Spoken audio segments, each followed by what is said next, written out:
Si è svolta giovedì 5 dicembre nella prestigiosa location di Villa Caprera di Castel di Godego in provincia di Treviso l'Assemblea Generale dei Giovani di Confindustria Veneto Est, che nella parte privata ha visto la nomina del nuovo presidente. Per noi come imprenditori è veramente importante avere una visione di lungo termine. Quindi lo scopo della mia presidenza sarà quello di cercare di formare, di creare una palestra per i giovani, per noi giovani imprenditori, per formarci sempre di più attraverso l'apprendimento tra pari, attraverso la condivisione, l'ascolto e l'osservazione. Le sfide principali sono sicuramente la burocrazia che abbiamo a livello sia europeo che a livello italiano. La sfida è le guerre che comunque continuano, che comunque condizionano l'energia, condizionano gli approvvigionamenti.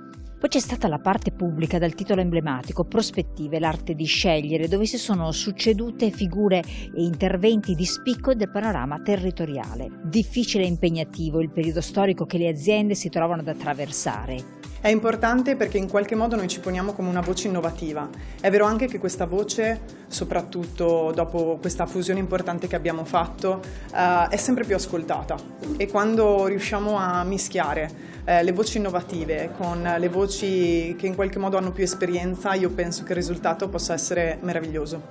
Noi siamo imprenditori giovani, come piace dire, dove l'età deve essere vista solo come un vantaggio, perché abbiamo quell'energia, quella determinazione per affermare con ancora più forza quelle che sono le nostre istanze. Per me le priorità sono persone, imprese, Europa, rimettere al centro i giovani e le donne. Sono molto orgogliosa di avere per la prima volta una squadra con tanti vicepresidenti donne quanti uomini, un segnale concreto che vogliamo dare.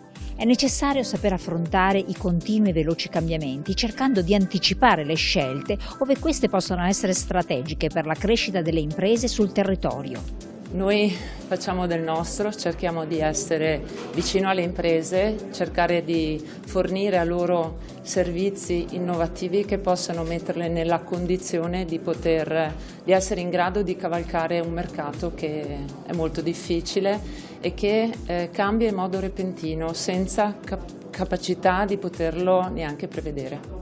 In Veneto sono molteplici le sfide per i giovani imprenditori ed essere sempre competitivi significa essere attrattori di talenti e acquisire sempre più nuove competenze qualificate.